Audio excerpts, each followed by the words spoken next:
as introductions start off, my name is Paul Westsells. I'm the President and CEO of Western Copper and Gold.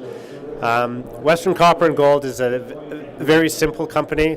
We have one asset, which is the very large Casino Copper Gold project, which is located up in the Yukon.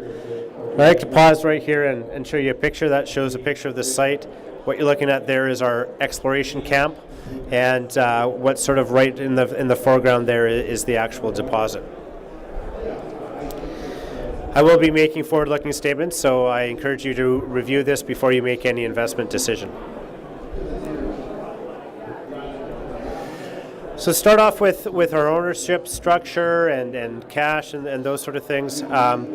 We ended last year with about $7 million in cash. We've burned through a bit of that. We're probably sitting around $6 million cash in the bank right now. In terms of what we want to do over the next year, that's more than ample for what we need to do. Our share price has been sitting around $1.50. We hit a high of about $2 and we've pulled back to, we're about $1.40 right now. So I would say it's a good opportunity to buy into the name. We've got about 100 million shares outstanding. There's a few options. We have no warrants. Where are the shares? 8% is with management and board. About 6% of that is with our executive chairman, Dale Corman. A group of high net worth individuals, and there's about a dozen names in there, have the bulk of our shares. And these are really people that have followed our story for a long time.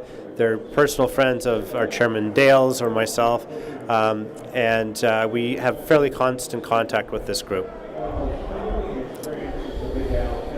Okay, let's talk about the project. So this is the #1 ranked copper project according to Goldman Sachs. We're up in the Yukon, and I'm going to talk a bit more about this, but if you look at what's been happening in the Yukon, over the past 12 months, it's been an absolute frenzy of investment from the majors over the past 12 months. This is a project, and for those of you that were listening to the previous presentation, he was talking about the importance of looking at NPV, after-tax NPV. This is a project with a 22% IRR and a $2 billion net present value after tax at today's commodity prices, with a full feasibility study. This is absolutely key and why we represent very, very good value. So there's a map there that's disappeared, but key thing here, let's talk about size. 9 million ounces of gold, 4.5 billion pounds of copper in the reserve, another 9 million ounces of gold, and 5.4 billion pounds of copper in the inferred resource. How does that compare? So let's look at this first from the copper perspective, because when you look at that amount of copper and gold, about half of the value in the deposit is copper and half of the value in the deposit is gold. So when you look at it from a copper perspective, just the copper in the deposit is about the size of the Rosemont project, which was bought a few years ago by Hudbay for $550 million. If you look at it in terms of copper equivalent, we're double that size. When you look at this from a gold perspective, with just the gold in the deposit, we're about the size of the Detour gold mine, which started up a few years ago. If you look at us in terms of gold equivalent, we're actually larger than NovaGold's Donlin Gold project. So this is a significant sized copper gold project. And one takeaway that I hope to leave you guys with is that these size deposits, these large, double-digit million ounces of gold deposits and large copper deposits are very, very few and far between. And we feel very honored to have one in a great jurisdiction in the Yukon. So I'm going to talk a little bit about the copper and gold markets here. So first of all, I'm going to talk about copper, and I'm sure you guys have heard lots of gold companies talking about gold. There's lots of gold deposits out there, but in terms of copper deposits and deposits with sizable amount of copper, they're actually fairly rare. And when you look at the copper market, look at this graph, and this is a fairly common graph in the copper industry. The green line on the top represents the demand. Demand is straightforward, grows about 1% to 2% per year. It's fairly consistent. Copper is a big commodity in terms of the supply and demand. Then you look at the supply, and the supply, as you can see, it's consistently dropping. So you have to constantly be building more mines to supply that supply-demand deficit. And if you look at what's predicted by 2010 years' time, 2027, it's predicted that there's going to be a 5 million ton copper deficit. I talked about the size of the casino project and the copper gold project I have. Even a project of that magnitude, it would take 65 mines the size of Casino to make up that supply deficit that's anticipated happening in the next 10 years. That graph is actually, it's a Wood Mackenzie graph.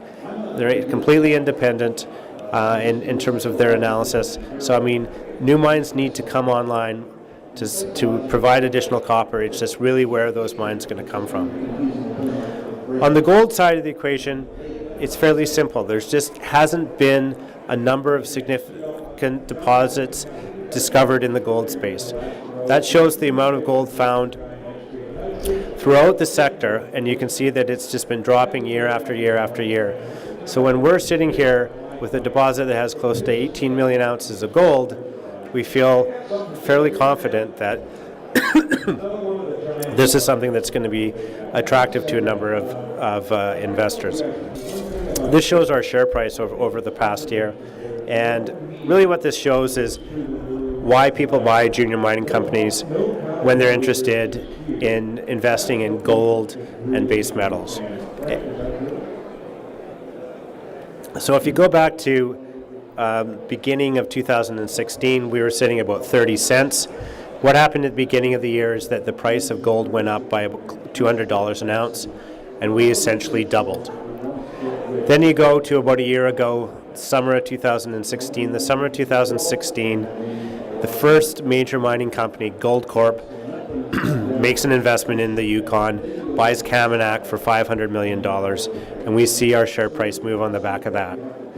Then you go to around October of last year, and that's where you see real significant move of our share price, and that's on the back of copper.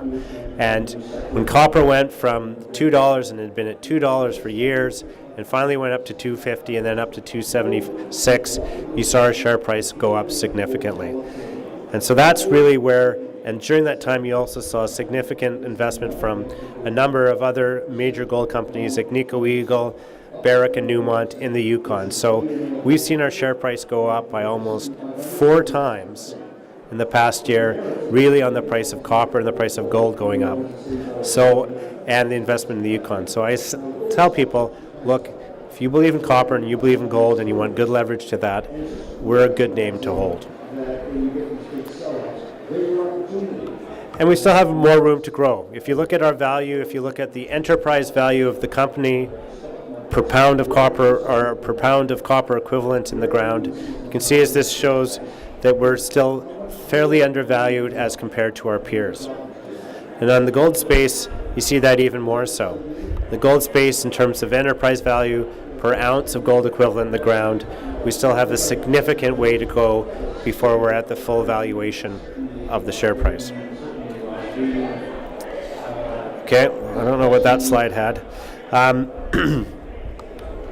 So let's talk a little bit about the company. This shows management and board, and we're missing a couple pictures, but we've got our chairman, Dale Corman. He's been in the mining industry his whole life. His big win was with Western Silver in 2006. He sold that company to Glamis Gold for $1.6 billion, and we spun out of that and sort of continued on from there. I've been in the industry my whole life. I worked for a number of majors before joining Western 10 years ago.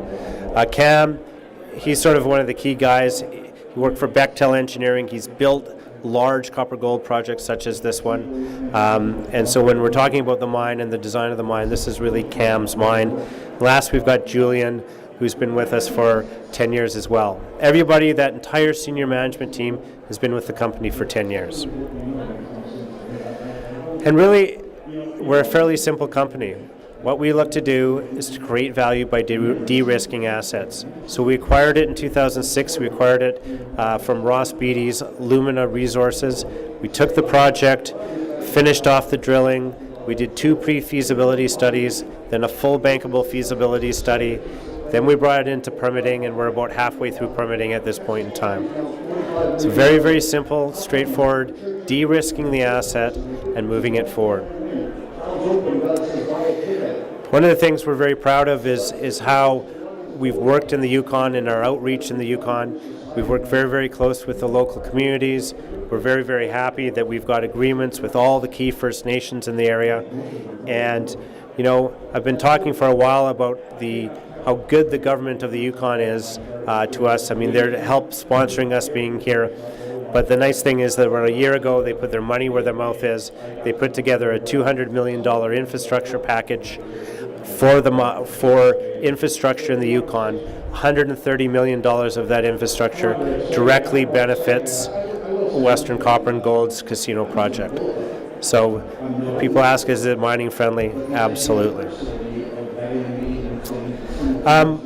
Fortunately, we're missing our cross section here, but really what this is to show is that there's sort of two parts to the deposit, and if anyone's got a printout, you can see it. The surface of the deposit is depleted in copper and enriched in gold. That's mined off first and goes into a heap leach. That's the 157 million tons at 0.3 gram per ton gold. Beneath that is the main part of the deposit, 965 million tons at 0.5% copper equivalent. But importantly, over the first 4 years, the grade is quite a bit higher, and that's the 172 million tons at 0.7% copper equivalent, which is quite a good grade.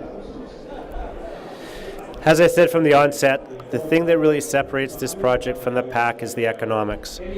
This is at $1,250 gold, $250 copper. We ran these numbers about 3 weeks ago. 2.1 billion net present value, 21.7% IRR after tax, today's prices. I mean, this is an incredibly economic project for a project of this scale at today's commodity prices.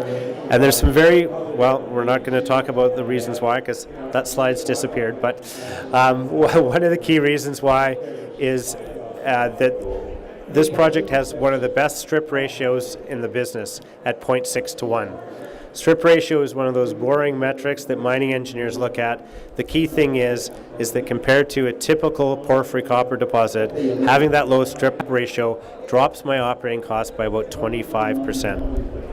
Yeah, so that shows the strip ratio. So that early high grade, low strip ratio, those are the two key things that really drive the good economics of the project.